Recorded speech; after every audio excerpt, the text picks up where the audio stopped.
Assalamualaikum warahmatullahi wabarakatuh. Kurang semangat. Assalamualaikum warahmatullahi wabarakatuh. Selamat pagi semuanya. Iya, bagus sekali. Ibu suka dengan semangat kalian hari ini. Kalian sangat bersemangat dalam menuntut ilmu. Pintar. Oke. Sebelumnya kita mau absen dulu ya. Bentar ya.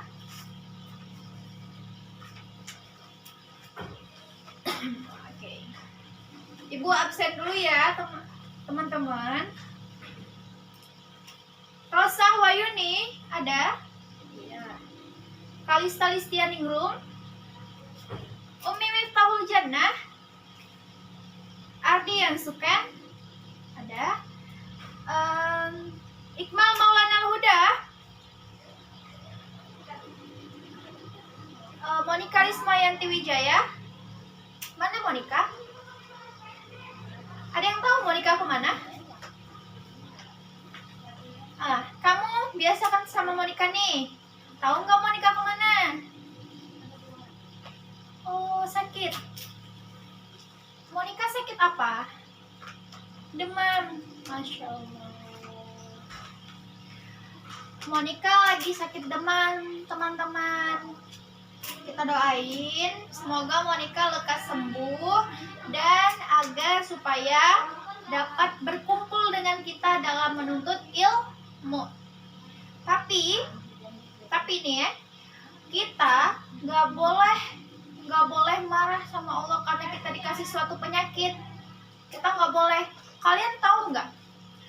Penyakit itu adalah salah satu penggugur dosa. Iya, benar sekali. Penyakit itu adalah salah satu penggugur dosa. Jadi, kalau kita dikasih sakit sama Allah, kita tuh nggak boleh mengeluh. Ya Allah, kenapa ya aku sakit ini? Ya Allah, aku nggak mau sakit ini ya Allah. Nggak apa-apa, nggak boleh. Kita nggak boleh seperti itu ya. Kita harus ikhlas. Kalau diberi Allah sakit, ya udah ya Allah. Mungkin dengan sakit ini engkau akan menggugurkan dosa-dosa aku, dosa-dosa hamba ya Allah gitu ya. Gak boleh kita marah dengan Allah, oke? Oke. Sudah ya, berarti Monika yang nggak ini ya, yang nggak datang. Semoga Monika lekas sembuh dan dapat berkumpul dengan kita kembali. Oke.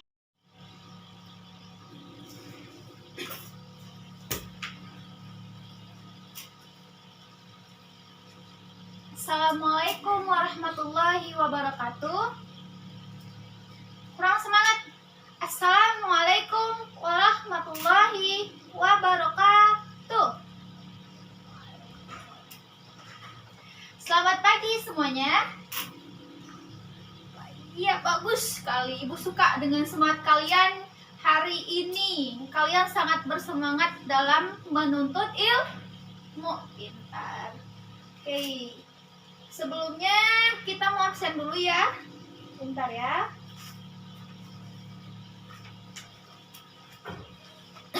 Oke. Ibu absen dulu ya, teman-teman. Rosa Wayuni ada? Iya. Kalista Listianingrum.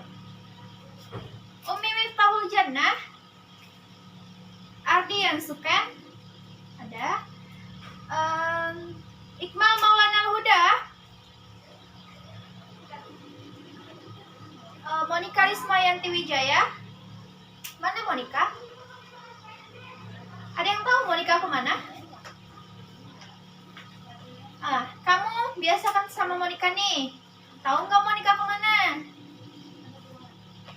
Oh, sakit. Monika sakit apa? Demam. Masya Allah. Monika lagi sakit demam, teman-teman. Kita doain semoga Monika lekas sembuh dan agar supaya dapat berkumpul dengan kita dalam menuntut ilmu.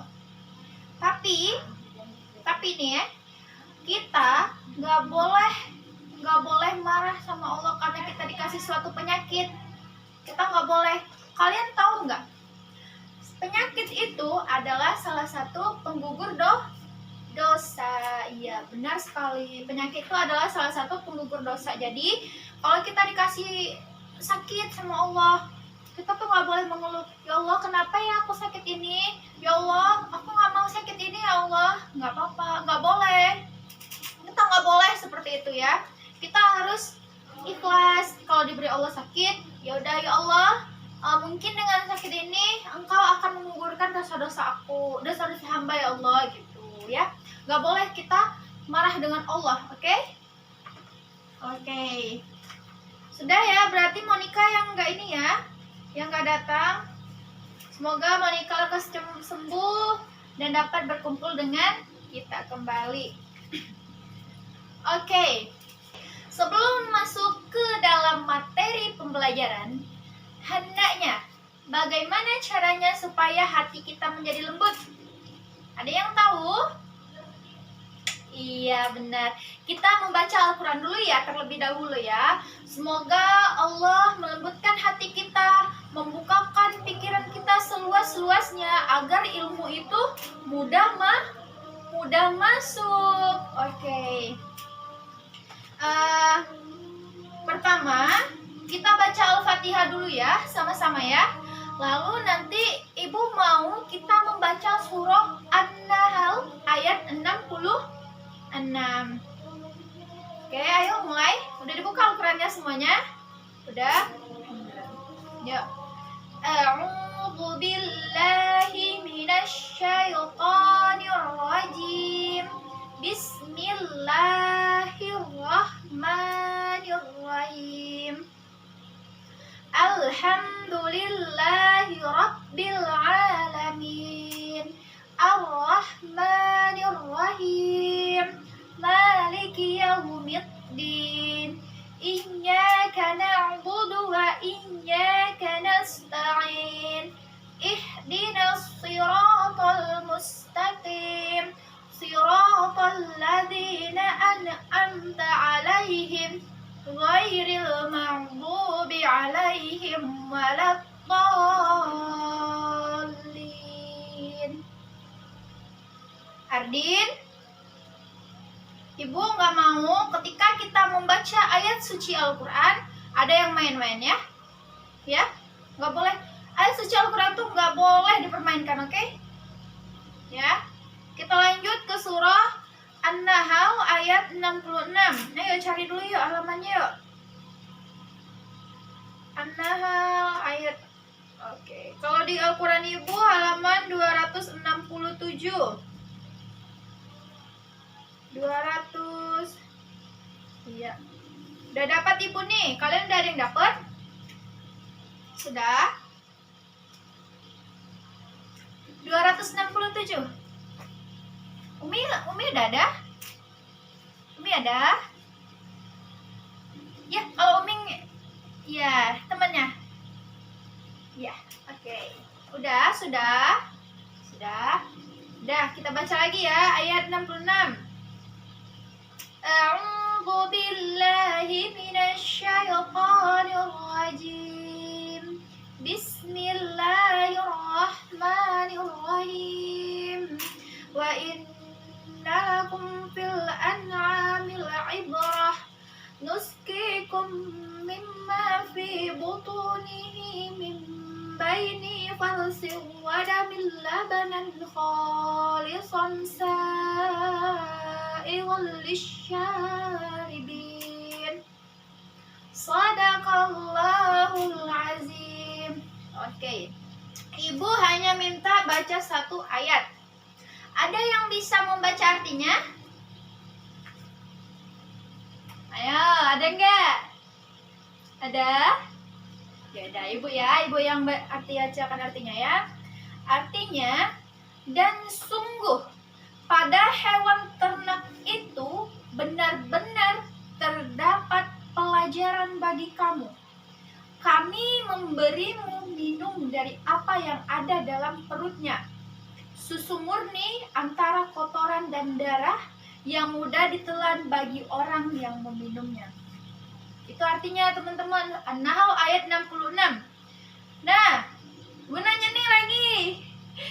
kira-kira ada nggak ya yang bisa mencari apa sih? Maksudnya dari artinya itu tuh apa sih yang dimau gitu kan? Apa sih yang dimau? Terus ya ada nggak? Kayak menafsirkan. Ada nggak ya? Yang bisa ya? Ada nggak ya yang bisa ya? Oke, kita tafsirkan sama-sama ya.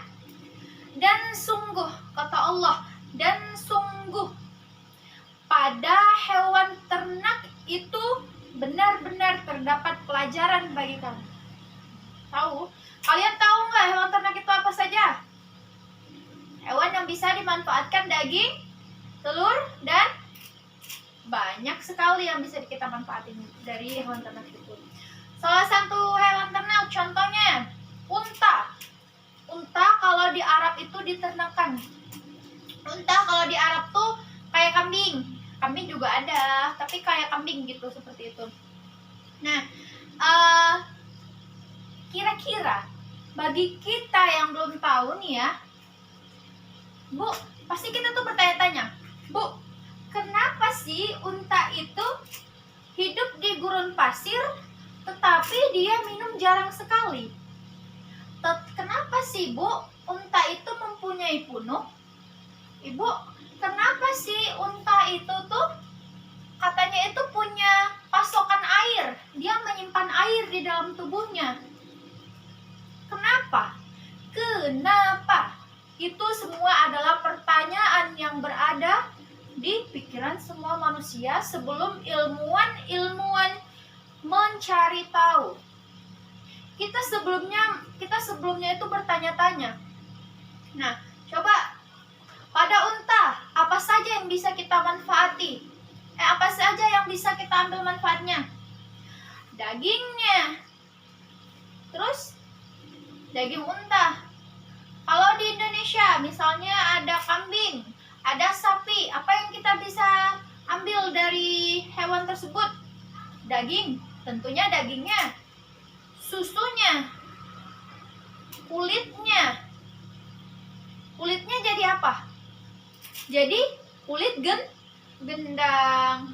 Lalu jadi kikil. Kalian tahu kikil? Ya, itu.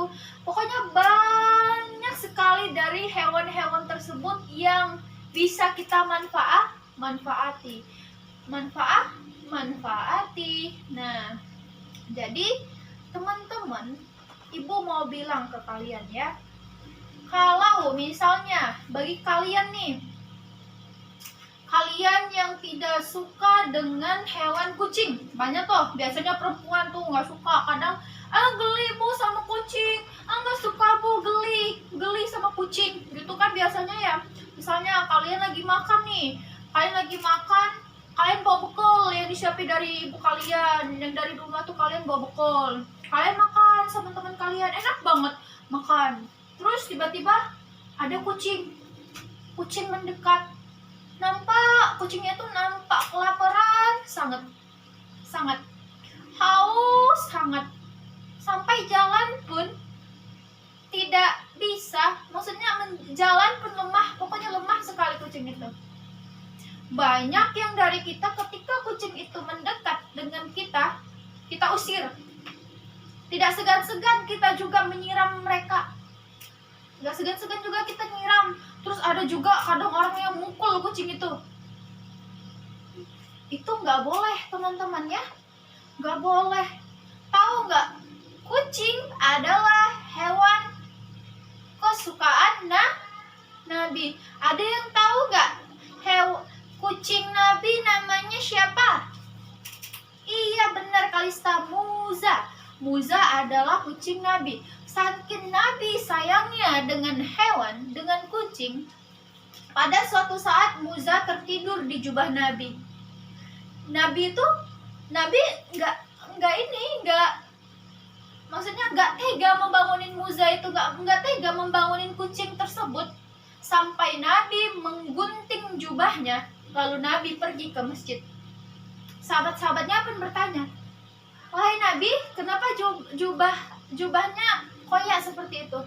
Lalu Nabi menceritakan, iya kucing Muza tidur, lalu saya menggunting jubah saya, kata Nabi seperti itu.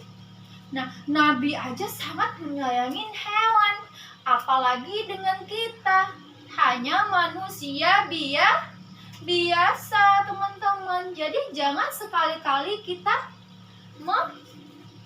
iya, pokoknya pun hewan sekecil semut itu, kalaupun kita punya rezeki, kita ada roti, kita kasih. Karena kalian tahu nggak, sebagian dari rezeki kita adalah hak mereka. Jadi kalau kita punya rezeki, kita berbagi ke hewan-hewan, kita menyiram tumbuhan, itu juga sedekah teman-teman.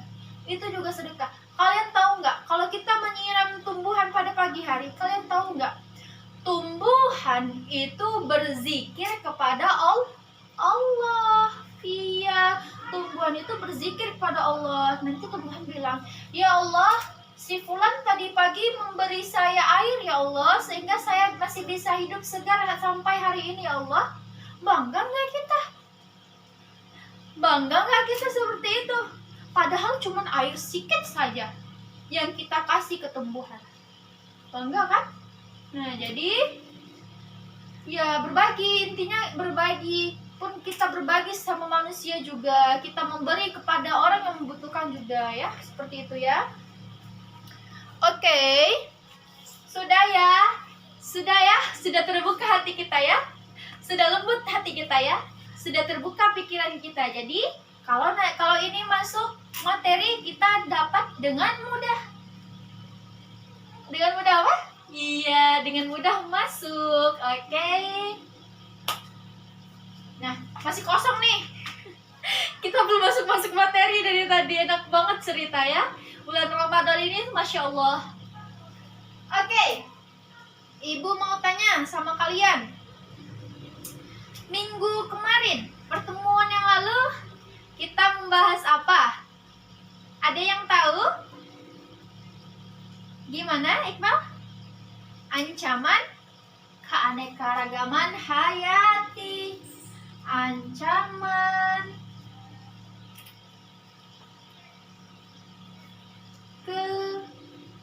hati. Bu, kok ke hati sih?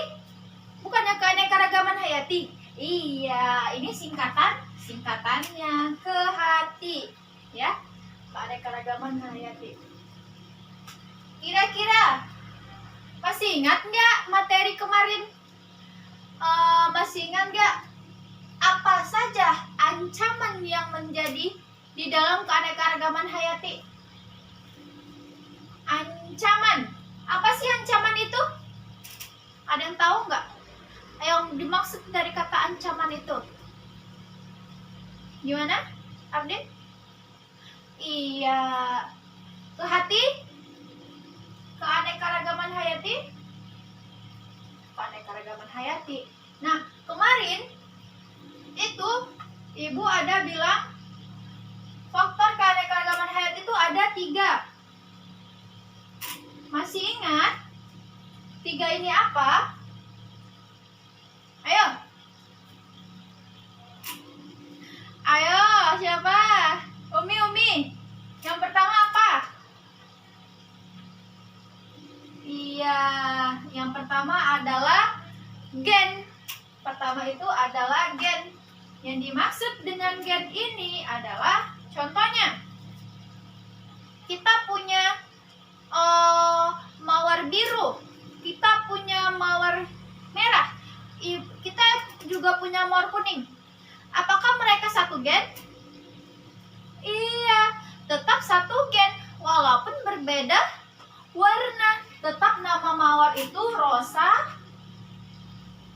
SP, bukan Rosa Wayuni. Rosa SP. Lalu selanjutnya, abis gen apa?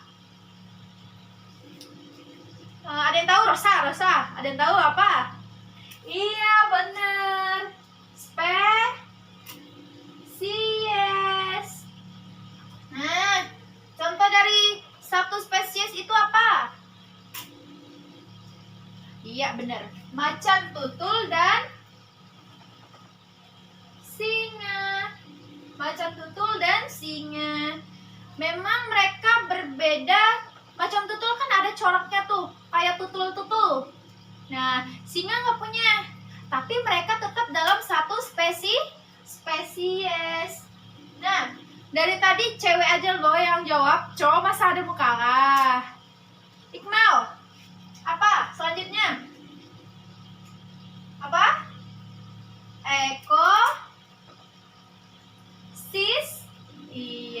Ekosistem.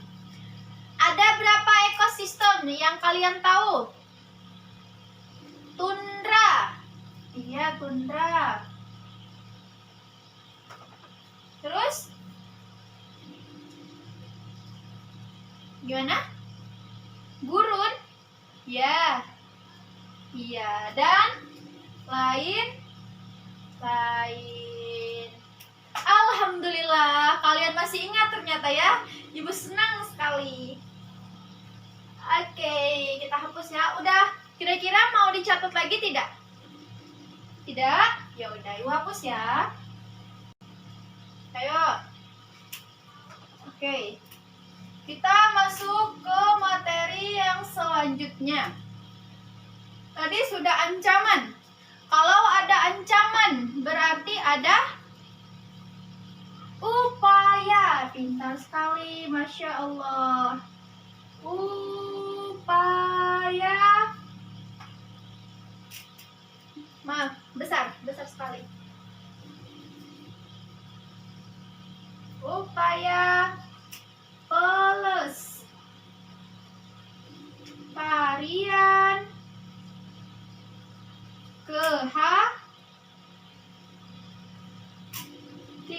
keanekaragaman hayati. Oke, ini ada judulnya, upaya pelestarian keanekaragaman hayati. Kita cross check satu-satu katanya ya. Upaya, ada yang tahu nggak apa yang dimaksud dari kata upaya? Ada yang tahu? Oke, upaya itu adalah sebuah tindakan. Jadi seperti ini contohnya. Bu, saya pengen sekali bisa menghafal Quran 30 juz. Kira-kira apa ya upaya saya agar saya bisa menghafal 30 juz? Apa ya upaya saya? Berarti apa ya tindakan saya supaya saya bisa menghafal 30 juz, Bu? Tindakannya adalah dengan tekun menghafal Al-Quran. Nah, berarti upaya itu, yang dimaksud dengan upaya adalah tindakan. Pelestarian. Ada? Ya, apa? Ya, oke. Jadi, pelestarian itu adalah upaya untuk melindungi terhadap tekanan, perubahan, dan dampak negatif yang ditimbulkan oleh suatu kegiatan. Iya, benar sekali. Nah, jadi pelestarian itu adalah upaya, tindakan, ya, oke? Berarti pelestarian itu bersangkut paut dengan upaya ke hati, keanekaragaman hayati. Nah, jadi upaya pelestarian ke hati itu ada dua, teman-teman. Ada dua. Pertama, ada namanya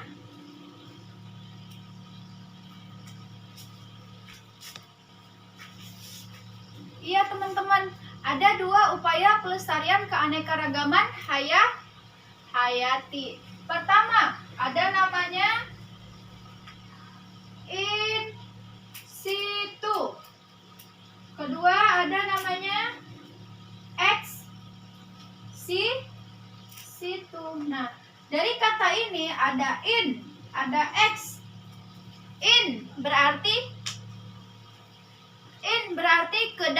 di dalam, ex berarti di luar, ya benar.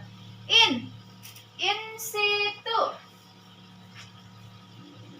Tahu? Ya. In situ ini adalah salah satu upaya perlindungan hewan atau marga satwa di alamnya yang asli. Contohnya kalian tahu nggak? Contohnya itu adalah Pulau Komodo. Nah, Pulau Komodo itu memang ekosistemnya memang wilayahnya Komodo. Memang di dalamnya itu ada komodo. Komodo itu kan adalah salah satu hewan purba yang hampir punah kan? Nah, iya. Jadi perlindungan hewan di habitat aslinya. Jadi hewan tersebut tidak diambil, tapi memang diletakkan di habitat situ. Jadi negara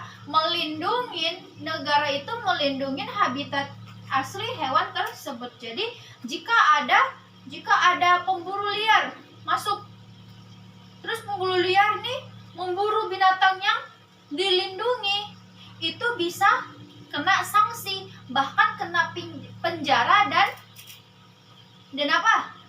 Bahkan kena penjara dan ayo tahu,